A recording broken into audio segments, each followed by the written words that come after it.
Hello guys, నా పేరు Mahindra. Welcome my channel. ప్రకారం మన ఛానల్ సబ్స్క్రైబ్ చేసుకోకపోతే ఇప్పుడే సబ్స్క్రైబ్ చేసుకోండి. పక్కనే ఉన్న బెల్ ఐకాన్ క్లిక్ చేసి ఆల్లో పెట్టుకోండి. నా ఫర్దర్ డేస్ మిస్ అవ్వకుండా చూడొచ్చు. చాలా మంది చూస్తున్నారు కానీ సబ్స్క్రైబ్ చేసుకోవట్లా. So please try to subscribe and click the bell icon also. And ఈ వీడియోలో ఉండే ఇన్ఫర్మేషన్ చాలా అంటే చాలా ఇంపార్టెంట్. అంటే ఇండియా ఏవైతే ఒక 5 డెసిషన్స్ తీసుకుందో ఆ తర్వాత పాకిస్తాన్లో జరిగిన సిచ్యువేషన్స్ కావచ్చు, ఇండియాలో జరిగిన సిచ్యువేషన్స్ కావచ్చు, ప్రపంచవ్యాప్తంగా జరుగుతున్న సిచ్యువేషన్స్ కావచ్చు, వీటన్నిటి గురించి కూడా ఈ వీడియోలో మనం మాట్లాడుకోబోతున్నాం, తెలుసుకోబోతున్నాం. సో ఈ వీడియోని అందుకని మీ వాళ్ళందరికీ కూడా షేర్ చేయడానికి ట్రై చేయండి. Like Facebook, WhatsApp, Twitter, Insta వీటన్నిటిలోని కూడా మీ సోషల్ మీడియా ప్లాట్ఫామ్స్లో. అండ్ నేను ఇప్పుడు మిమ్మల్ని ఒక క్వశ్చన్ అడుగుతాను. ఇదే క్వశ్చన్ని మీరు షేర్ చేసిన వాళ్ళకి కూడా అడగండి మీరైతే. సో నా క్వశ్చన్ ఏంటంటే, ఇప్పుడు ఇండియా అండ్ పాకిస్తాన్ ఈ 2 దేశాల మధ్య యుద్ధం జరిగే పరిస్థితులు చాలా గట్టిగా కనబడుతున్నాయి. ఇంతకుముందు వరకు కూడా మనం కొన్ని యుద్ధాలను చూస్తూ వచ్చాం. లైక్ ఇజ్రాయెల్ పాలస్తీనా కావచ్చు, లేదంటే రష్యా ఉక్రెయిన్ కావచ్చు. ఈ యుద్ధాల గురించి చూస్తున్నాం, వాటి గురించి తెలుసుకుంటూ ఉన్నాం. కానీ ఇండియా అయితే యుద్ధం లేదు. ఇండియా ఆ దేశాల మధ్య మధ్యవర్తిగా ఉంటూ వాటిని ఆపడానికి ట్రై చేస్తూ వచ్చిందే తప్ప ఇండియా అయితే యుద్ధంలో పాల్గొనలేదు ఇప్పటివరకు. బట్ ఇప్పుడున్న పరిస్థితులు ఎలా ఉన్నాయంటే, ఇండియాకి పాకిస్తాన్కి మధ్య యుద్ధం అనేది మొదలయ్యే పరిస్థితి కనబడుతుంది. అండ్ ఈ 2 దేశాల మధ్య యుద్ధం కనుక మొదలైనట్టయితే ఖచ్చితంగా అది 3వ ప్రపంచ యుద్ధానికి దారి తీసే అవకాశాలు కూడా చాలా అంటే చాలా ఎక్కువగా ఉన్నాయి. సో అలాంటి పరిస్థితే కనుక వచ్చినట్టయితే, రష్యా అండ్ ఉక్రెయిన్ యుద్ధం టైంలో ఎలాగైతే Russia government and Ukraine government వాళ్ళ దేశానికి చెందిన వాళ్ళని బలవంతంగా, అంటే ఇష్టం ఉన్నా లేకపోయినప్పటికీ కూడా ఖచ్చితంగా వచ్చి యుద్ధంలో పాల్గొనాల్సిందే, యుద్ధం చేయాల్సిందే అని చెప్పడం జరిగింది. అండ్ వాళ్ళందరినీ కూడా యుద్ధంలో పాల్గొనేలా చేయడం జరిగింది. సో ఒకవేళ ఇండియన్ గవర్నమెంట్ కూడా సేమ్ అలాంటి ఒక నిర్ణయం తీసుకొని 18 నుంచి 30 ఏళ్ల వయసు మధ్యలో ఉన్న భారతీయులందరినీ కూడా వచ్చి యుద్ధంలో పాల్గొనాల్సి ఉంటుంది. ఈవెన్ మీ ప్రాణాలు పోతాయి అని తెలిసినా కూడా మీరు ఖచ్చితంగా రావాల్సిందే యుద్ధానికి అని కనుక అన్నట్టయితే మీలో ఎంతమంది యుద్ధం చేయడానికి వెళ్తారు? నేనైతే రెడీగా ఉంటాను యుద్ధానికి వెళ్ళడానికి. ఎందుకంటే 30 ఇయర్స్ వరకు మాత్రమే మ్యాక్సిమం అడుగుతారు వాళ్ళైనా, అంతకంటే ఎక్కువ అడగకపోవచ్చు నాకు తెలిసి. సో అందుకే 18-30 అన్నాను నేనైతే. సో ఎంతమంది యుద్ధం చేయడానికి సిద్ధంగా ఉన్నారు? ఒకవేళ ఇండియన్ గవర్నమెంట్ కనుక ఆ పిలుపునిచ్చి ఇండియాకి పాకిస్తాన్కి మధ్య యుద్ధం కనుక క్రియేట్ అయినట్టయితే కింద కామెంట్ సెక్షన్లో చెప్పండి. అండ్ మీరు ఈ వీడియోని ఎవరికైతే షేర్ చేస్తారో వాళ్ళని కూడా ఖచ్చితంగా అడగండి ఈ విషయం గురించి. అదైతే క్లియర్. అండ్ ఇంకా ఇండియన్ గవర్నమెంట్ కొన్ని డెసిషన్స్ తీసుకున్న తర్వాత మొత్తంగా జరిగిన మార్పుల గురించి అన్నిటి గురించి క్లియర్ కట్గా మాట్లాడుకుందాం. So first of all Pakistan government ఒక కైండ్ ఆఫ్ రిటర్న్ ఆన్సర్ లాగా ఇచ్చింది. వాళ్ళు ఏం చెప్పారంటే, ఈ Indus valley treaty, Indus water treaty ఏదైతే ఉందో దాన్ని ఇండియన్ గవర్నమెంట్ డిస్మిస్ చేసింది కదా, ఆ డిస్మిసల్ని వాళ్ళు యాక్సెప్ట్ చేయట్లేదు, వాళ్ళు రిజెక్ట్ చేస్తున్నామని చెప్పారు. అంటే ఆ ట్రీటీ కొనసాగాల్సిందే అని చెప్తున్నారు. ఎందుకంటే ఆబ్వియస్లీ వాళ్ళకే ఎక్కువ బెనిఫిట్ ఉంది, మనకేం లేదు పెద్ద బెనిఫిట్. ఎందుకంటే మనకి 20% వాటర్ ఇచ్చారు, వాళ్ళకి 80% వాటర్ ఇచ్చారు. కాబట్టి ఆబ్వియస్లీ వాళ్ళకి చాలా బెనిఫిట్. కాబట్టి దాని నుంచి వాళ్ళు దాన్ని డిస్మిస్ చేయడానికి సిద్ధంగా లేరు. అండ్ దాన్ని కనుక డిస్మిస్ చేసేసి వాటర్ని కనుక డైవర్ట్ చేసినట్టయితే దాన్ని యాక్ట్ ఆఫ్ వార్ కింద పరిగణించాల్సి ఉంటుంది, అంటే యుద్ధపు చర్యగా పరిగణించాల్సి ఉంటుందని చెప్పి వాళ్ళు అయితే చెప్పారు. అయినా కూడా ఇండియన్ గవర్నమెంట్ చల్హట్ అని చెప్పి డ్యాములన్నింటినీ కూడా క్లోజ్ చేసేయడం జరిగింది. సో ఏవైతే డ్యామ్స్ నుంచి వాటర్ ఫ్లో అవుతుంటుందో వాటన్నిటిని కూడా ఆపేశారు. సో ఇప్పుడు పాకిస్తాన్కి అయితే వాటర్ అయితే వెళ్ళట్లేదు. పాకిస్తాన్ గవర్నమెంట్ ఎంత చెప్పినా కూడా ఇండియన్ గవర్నమెంట్ అసలు పట్టించుకునే పరిస్థితి అయితే లేదు. సో రెండోది ఏంటంటే, వాళ్ళు ట్రేడ్ని అయితే కంప్లీట్గా ఆపేయడం జరిగింది. ఇండియాకి పెద్ద పోయేది ఏమీ లేదు. ఎందుకంటే పాకిస్తాన్ నుంచి మహా అయితే మనం ఇంపోర్ట్ చేసుకునేది కొన్ని స్పైసెస్ అండ్ కొన్ని బేసిక్ థింగ్స్ అంతే. అండ్ దానికి కూడా మనకి ఇప్పుడు ఆల్టర్నేట్గా ఆఫ్ఘనిస్తాన్ ఉంది. సో ఆబ్వియస్లీ మనకి ఎటువంటి ప్రాబ్లం లేదు. ఇన్ఫ్యాక్ట్ వాళ్ళకే లాసు, దానివల్ల మనకి ఎటువంటి ప్రాబ్లం లేదు. థర్డ్ కంట్రీ ట్రేడ్ ఏదైతే ఉంటుందో దాన్ని కూడా ఆపేయడం జరిగింది వాడు ప్రస్తుతానికైతే. అండ్ పాకిస్తాన్ ఎయిర్ స్పేస్ అనేది ఇండియాకి నిషేధించడం జరిగింది. అండ్ పాకిస్తాన్లో ఉన్న ఇండియన్ అఫీషియల్స్ ఎవరైతే ఉన్నారో వాళ్ళందరినీ కూడా వెనక్కి వెళ్ళిపోమని చెప్పడం జరిగింది. అలాగే సార్క్ వీసాలని ఆపేశారు. ఎక్సెప్ట్ కొంతమంది సిక్ పిల్గ్రిమ్స్కి మాత్రమే వాళ్ళకి వీసాలు ఇవ్వడానికి అయితే ఓకే చేశారు. సో మిగతా వాళ్ళందరినీ కూడా ఇమీడియట్గా ఇండియాకి అయితే వెళ్ళిపోమని చెప్పారు. సో యాజ్ ఆఫ్ నో వాళ్ళైతే ఈ డెసిషన్స్ అయితే తీసుకున్నారు. అయితే ఇక్కడతో ఇదైతే ఆగలేదు. వాళ్ళ నుంచి కావచ్చు, మన నుంచి కావచ్చు, ఆర్మీకి సంబంధించిన వర్క్స్ అనేవి చాలా అంటే చాలా ఫాస్ట్గా ముందుకెళ్తున్నాయి. ఎస్పెషల్లీ మన యొక్క ఐఎన్ఎస్ విక్రాంత్ సముద్రం మీద ట్రైనింగ్ మొదలుపెట్టింది. అండ్ డిఫెన్స్ లాంచింగ్స్ని కూడా మొదలుపెట్టింది. సో అది నిజంగా చాలా పెద్ద విషయం అనే చెప్పాలి. ఈ ఎంటైర్ ప్రాసెస్లో నన్ను అడిగితే అన్నిటికంటే ఇదే పెద్ద విషయం. అంటే వాళ్ళు అక్కడ దానికి సంబంధించిన కొన్ని డ్రిల్స్ని మొదలుపెట్టారు. మన సైడ్ నుంచి కూడా చాలా హ్యూజ్ లెవెల్లో డ్రిల్స్ అయితే ఉంటున్నాయి. ఇన్ఫ్యాక్ట్ ఇండియన్ ఎయిర్ ఫోర్స్ వాళ్ళు ఎక్సర్సైజ్ ఆక్రమణ్ అనే ఒక ఎక్సర్సైజ్ని కూడా స్టార్ట్ చేశారు. ఇదేంటంటే లార్జ్ స్కేల్ ఆపరేషనల్ డ్రిల్ అనమాట. ఒకళ్ళు ఏదైనా ఒక పెద్ద స్థాయి యుద్ధం కనుక వచ్చినట్టయితే దాన్ని ఎలా ఎదుర్కోవాలి అనే దానికోసం ముందుగా సిద్ధం అవడమే ఈ ఎక్సర్సైజ్ ఆక్రమణ అనమాట. సో అందుకని ఇండియన్ ఎయిర్ ఫోర్స్ కూడా చాలా పీక్ లెవెల్‌లో యుద్ధానికి సిద్ధం అవుతుందని మనకు అర్థమవుతుంది. అండ్ ఇండియన్ నేవల్ ఫోర్సెస్ కూడా ఆల్రెడీ సిద్ధం అవుతున్నాయి. అండ్ అరేబియన్ సీ మొత్తాన్ని కూడా ఆల్మోస్ట్ బ్లాక్ చేసినట్టే చేశారు మన సైడ్. అండ్ మీన్‌వైల్ పాకిస్తాన్ కూడా ఏం చేసిందంటే ఒక పర్టిక్యులర్ ఏరియా ఆఫ్ సీ మొత్తాన్ని కూడా నో ఫ్లై జోన్‌గా డిక్లేర్ చేసింది. అండ్ ఆ ప్రాంతంలో వాళ్ళు కూడా టెస్ట్‌లు అయితే చేస్తున్నారు. వాళ్ళు కూడా మిసైల్ టెస్టింగ్ కావచ్చు, ఆపరేషనల్ డ్రిల్స్ కావచ్చు, ఇవన్నీ వాళ్ళు కూడా చేస్తున్నారు అక్కడ. సో ఆబ్వియస్లీ 2 దేశాల మధ్య టెన్షన్స్ అనేవి విపరీతంగా పెరుగుతున్నాయి. మీన్‌వైల్ మరొక పక్క చైనా కుతంత్రం చేస్తోంది అనే కైండ్ ఆఫ్ ఫీలింగ్ కూడా కలిగేలాగా ఇమ్మీడియేట్‌గా ఇదే టైంకి అరుణాచల్ ప్రదేశ్‌లో వైల్డ్ ఫైర్స్ అయితే క్రియేట్ అయ్యాయి. చాలా పెద్ద వైల్డ్ ఫైర్ అది. సో ఇండియన్ ఆర్మీ ఇప్పుడు యాజ్ ఆఫ్ నౌ దాన్ని కంట్రోల్ చేయడానికి అటువైపు కూడా కొంత డైవర్ట్ అవ్వాల్సి ఉంటుంది. సో ఇండియన్ ఆర్మీని డీవియేట్ చేయడానికి చైనా అండ్ పాకిస్తాన్ కలిసి చేసిన ఒక దరిద్రగొట్టు ప్లాన్ ఏమో అని నా డౌట్. నాకే కాదు చాలామందికి ఈ డౌట్ అయితే ఉంది ప్రస్తుతానికి దీని గురించి తెలిసిన తర్వాత. So as of now Arunachal ప్రదేశ్‌లో ప్రస్తుతానికి వైల్డ్ ఫైర్స్ అయితే కంటిన్యూ అవుతున్నాయి. అది కూడా చాలా పెద్ద స్థాయిలో వైల్డ్ ఫైర్ అయితే క్రియేట్ అయింది. So that is the problem ఇక్కడ. సో ఇవన్నీ ఇలా నడుస్తూ ఉన్న టైంలో ఇండియాకి చాలా టాప్ మోస్ట్ అఫీషియల్స్ కూడా రావడం జరిగింది. అంటే ఇప్పుడు ఇజ్రాయెల్ అఫీషియల్స్ వచ్చారు, అమెరికన్ అఫీషియల్స్ వచ్చారు, ఎయిర్ ఫోర్స్ 1 విమానం కూడా మన ఇండియాకి చేరుకుంది. ఎందుకంటే టాప్ మోస్ట్ అఫీషియల్స్ అందరూ కూడా వచ్చారు. అండ్ వాళ్ళందరూ కూడా చాలా క్లియర్ కట్‌గా ఒక విషయాన్ని అయితే చెప్పారు. అదేంటంటే ఒకవేళ యుద్ధం గనక మొదలైనట్టయితే వాళ్ళు ఇండియా సైడే ఉంటామని చెప్పి. Of course Israel is the best friend for India, అది మనకందరికీ తెలుసు. ఏదో ఒకే ఒక్క విషయంలో మాత్రమే ఇండియా ఇజ్రాయెల్‌కి వ్యతిరేకంగా పాలస్తీనాకి ఓటేసింది గానీ, మిగతా అన్ని విషయాల్లోనే ఇజ్రాయెల్ కూడా ఎప్పుడు ఇండియా కూడా ఎప్పుడు ఇజ్రాయెల్‌కి సపోర్ట్‌గానే ఉంటది. సో ఆబ్వియస్లీ ఈ 2 ఎప్పటినుంచో మిత్ర దేశాలు. సో డెఫినిట్‌గా ఇండియా కోసం వాళ్ళు వస్తారని మనకు తెలుసు. అండ్ అమెరికా కూడా ఎప్పుడు మన సైడే ఉంటది. బట్ ఇప్పుడు ఈ పర్టిక్యులర్ సిట్యుయేషన్‌లో మన సైడ్ ఉండడానికి రీజన్ చైనా పాకిస్తాన్‌కి సపోర్ట్‌గా ఉందని. అంటే ఇప్పుడు నేను ఎందుకు ఇది చెప్తున్నానంటే బేసిక్‌గా రష్యా ఎటువైపు ఉంటదో అమెరికా అటువైపు ఉండడానికి ఇష్టపడదు యాక్చువల్‌గా. బట్ ఒకవేళ యుద్ధమే గనక వచ్చినట్టయితే రష్యా కూడా మన సైడే ఉంటది. సో అది వాళ్ళకి బేసిక్‌గా నచ్చదు అమెరికన్స్‌కి. అంటే అమెరికన్ గవర్నమెంట్‌కి నచ్చదు. సో అమెరికన్ గవర్నమెంట్ ఏంటంటే అప్పుడు మన సైడ్ ఉండకూడదు అనుకుంటది గానీ, చైనా వాళ్ళకి ఆపోజిట్ సైడ్‌లో ఉంది కాబట్టి ఆబ్వియస్లీ ఇంకా అప్పుడు కూడా మళ్ళీ మన సైడ్‌కే వస్తారు. సో అలాగా ఇండియా అటు అమెరికా, ఇటు రష్యా, ఇటు ఇజ్రాయెల్, అటు many European countries, even Islamic countries కూడా చాలా వరకు ఇండియాకే సపోర్ట్ చేసే పరిస్థితి అయితే ఉంది. సో గట్టిగా మాట్లాడుకుంటే ఒక 2, 3 దేశాలు మాత్రమే పాకిస్తాన్‌కి అయితే సపోర్ట్ చేస్తాయి. అందులో అన్నిటికంటే మెయిన్ కంట్రీ అయితే మాత్రం చైనా మాత్రమే. సో అది ఇప్పుడు ప్రస్తుతానికి నడుస్తున్న సిట్యుయేషన్. సో యుద్ధం అనేది వచ్చే అవకాశాలు అయితే కనబడుతున్నాయి ప్రస్తుతానికి. అండ్ నరేంద్ర మోడీ గారు అయితే ఎట్టి పరిస్థితుల్లోని కూడా ఆ ఉగ్రవాదులు ఎవరో పట్టుకొని వాళ్ళని శిక్షిస్తాము, చాలా ఘోరంగా శిక్షిస్తాం, ప్రపంచం మొత్తం చూస్తది వాళ్ళని ఎలా శిక్షిస్తాము అని చెప్పి ఆయన అయితే చెప్పారు చాలా క్లియర్‌గా. అండ్ పాకిస్తాన్ కూడా వాళ్ళ యొక్క మిలిటరీని లైన్ ఆఫ్ బార్డర్ దగ్గర పెట్టేసింది. అండ్ నార్త్ అరేబియన్ సీలో జరుగుతున్న పరిస్థితులన్నింటిని దృష్టిలో పెట్టుకొని వాళ్ళు కూడా యుద్ధానికి సిద్ధమవుతున్నారని అయితే అర్థమవుతుంది. అండ్ మరొక పక్క ఇండియన్ ఆర్మీ ఎవరైతే ఒక టెర్రరిస్ట్ ఉన్నాడో ఆసిఫ్ షేక్ అని, ఆ టెర్రరిస్ట్ ఇంటి మీద బాంబుతో దాన్ని పేల్చేయడం జరిగింది. కంప్లీట్‌గా ఆ ఇంటిని నాశనం చేసేశారు. అండ్ మరొక పక్క బందీపురా దగ్గర ఒక పెద్ద ఎన్కౌంటర్ అయితే జరిగింది జమ్మూ అండ్ కాశ్మీర్‌లో.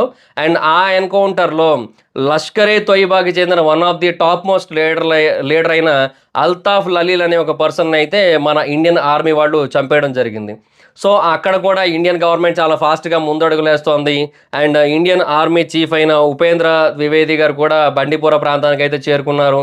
సో మొత్తం అన్నీ కూడా చాలా అంటే చాలా టెన్షన్స్‌గా ఉన్నాయన్నమాట మొత్తం అన్ని ప్లేసుల్లోని కూడా. అండ్ మరొక పక్క దీనికంటే ముందు యాక్చువల్‌గా ఆ Pakistan high commission Delhi branch ఉంది కదా, దానికి ఒక వ్యక్తి కేక్‌ని తీసుకొని వెళ్తూ కనిపించాడు.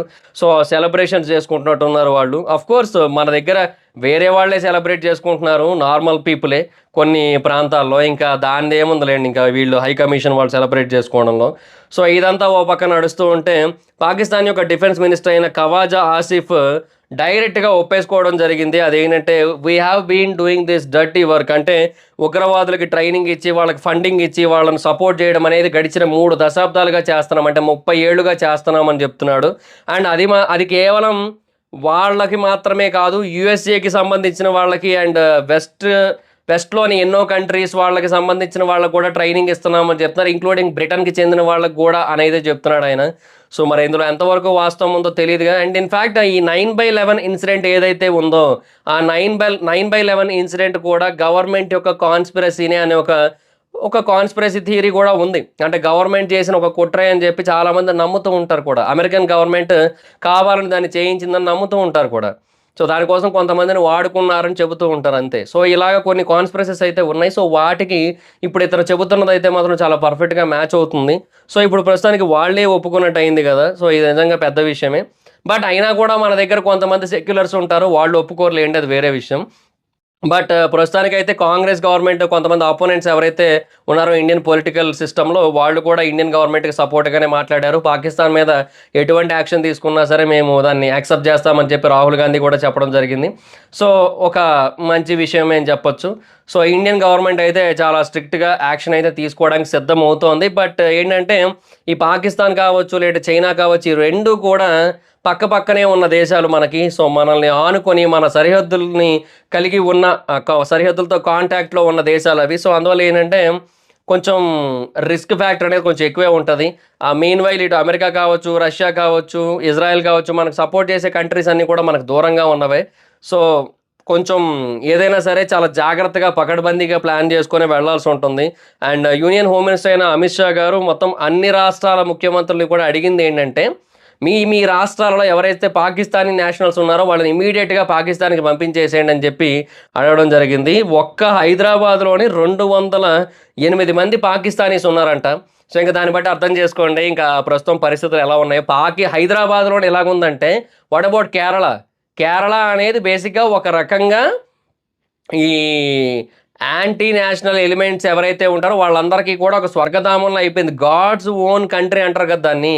యాక్చువల్‌గా బట్ అది ఒక రకంగా టెర్రరిజం ఓన్ కంట్రీ అన్నట్టు మారిపోయిందది. నిజంగానే ఆ ప్రాంతం అనేది. సో, కేరళలో ఇంకా ఘోరంగా ఉండే ఉంటారు నాకు తెలిసి. సో, మరి వీళ్ళందరినీ కూడా ఏం చేస్తారని చూడాలి. సో, ఇప్పుడున్న క్వెషన్ ఏంటి అంటే, ఇవన్నీ పరిస్థితులు చూస్తూ ఉంటే, ఇండియన్ గవర్నమెంట్ చేస్తున్న డ్రిల్స్, పాకిస్తాన్ గవర్నమెంట్ చేస్తున్న డ్రిల్స్, సో, యుద్ధానికైతే సిద్ధమవుతున్నారు ఈ 2 దేశాలు కూడా. బట్ అది ఇంకా ఏ లెవెల్‌లో ఉంటది? అంటే ఇప్పుడు 1971లో ఇండియా, పాకిస్తాన్ యుద్ధం జరిగిన టైంలో అది చాలా పీక్ లెవెల్‌లోకెళ్ళింది. సో, ఆ లెవెల్‌లోకెళ్తదా? లేదంటే ఈ రష్యా, ఉక్రెయిన్ వార్‌లాగా ఒక బేసిక్ స్టేట్‌లో ఉంటదా? లేదంటే ఇజ్రాయెల్, పాలస్తీనా వార్‌లాగా మాక్సిమం మిసైల్స్‌తో గానీ, లేదంటే ఏదైనా టెక్నికల్ వార్‌ఫేర్‌తో గానీ ముందుకెళ్తదా? సో, ఏంటనేది ఇంకా మనం చూడాల్సుంది. బట్ ఒకటైతే గుర్తుపెట్టుకోవాలి పాకిస్తానీస్ 1971లోనే పాకిస్తాన్ ఇండియా మీద గెలవలేకపోయింది. అండ్ అప్పట్లో మోర్ దాన్ 80,000 సైనికులు పాకిస్తాన్‌కి చెందిన వాళ్ళు ఇండియన్ ఆర్మీకి లొంగిపోవడం జరిగింది. సో, అది ఎప్పుడో 1971. 2025లో ఇంకెంత ఘోరంగా ఉంటదో ఊహించుకోండి. పాకిస్తాన్ వాళ్ళకి ఇదే మనం చెప్పే మాట. ఇంతకంటే ఇంకా వాళ్ళకి ఇంకేం చెప్పలేము. ఎందుకంటే అది పాకిస్తాన్ ఇప్పుడు గనక నిజంగా ఇండియాతో యుద్ధానికే గనక దిగినట్టయితే, నిజంగా చెప్తున్నా ఒక పెద్ద పర్వతాన్ని చూసి ఒక చిన్న పొట్టేలు దాన్ని నేను ముక్కలు చేసేస్తాను అనుకోవడం లాంటిదే. ఇగ ఏమి ఇంత గూడా ఫరక్ పడదు ఇండియాకి. డెఫినెట్‌గా.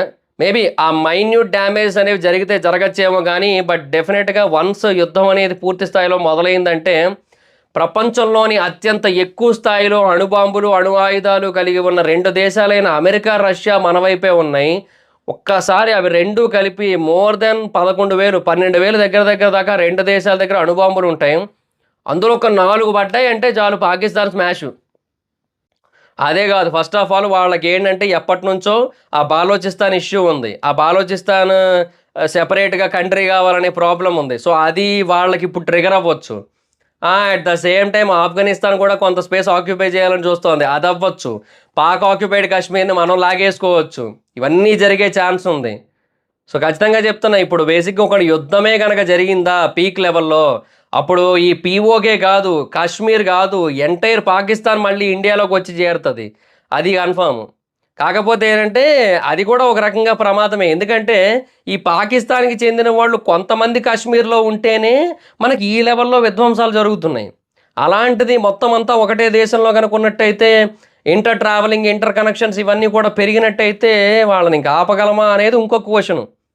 అదే కదా! నిజమే గదా! ఇప్పుడు మనకు అనిపిస్తుంది ఇప్పుడు అఖండ భారత్ ఇవన్నీ మళ్ళీ ఒకటైపోవాలి, ఓ చోటికి చేరాలని ఉంటుంది కానీ బట్ అది కూడా ప్రాబ్లమేటికే.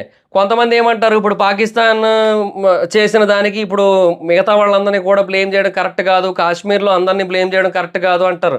అది కూడా రైటే. బట్ కాశ్మీర్తో ఉన్న ప్రాబ్లం ఏంటి అంటే ఈవెన్ అక్కడ కొంతమంది టూరిస్టులు చెబుతున్నారు ముస్లిమ్స్ హెల్ప్ చేశారని, అది కూడా రైటే. ఒక ముస్లిం పర్సన్ ఒక ఇంజూరీ అయిన ఒక పర్సన్ని భుజాల మీద మోసుకుంటూ తీసుకొచ్చాడు, అది కూడా రైటే. హ్యుమానిటీ అనేది ఉంది డెఫినెట్గా. అక్కడ 100లో 90 మందిలో హ్యుమానిటీ ఉంది. బట్ డెఫినెట్గా ఒక 10 మంది పాకిస్తాన్ సానుభూతి పరులు ఉన్నారు అక్కడ. ఆ 10 మంది చాలు కదా ఈ 90 మందిని తెలియకుండా నాశనం చేయడానికి. ఇప్పుడు వాళ్ళు ఏదైతే ప్రాంతంలో ఇప్పుడు టూరిస్టులు అందరూ కూడా చనిపోయారో అది బేసిక్ ఒక టూరిజం ప్లేస్. ఆ ప్లేస్లోకి గన్లు పట్టుకొని వచ్చి అంతమందిని చంపేస్తారని ఎవరైనా ఎక్స్పెక్ట్ చేశారా? లేదు కదా. అలాగే జరుగుతుంది. ఇదే ప్రాబ్లం. సో దీనివల్ల ఏంటంటే మనం అందరినీ నమ్మలేని పరిస్థితి వస్తుంది. కొంతమందిని కూడా మనం ట్రస్ట్ చేయలేకపోతున్నాం.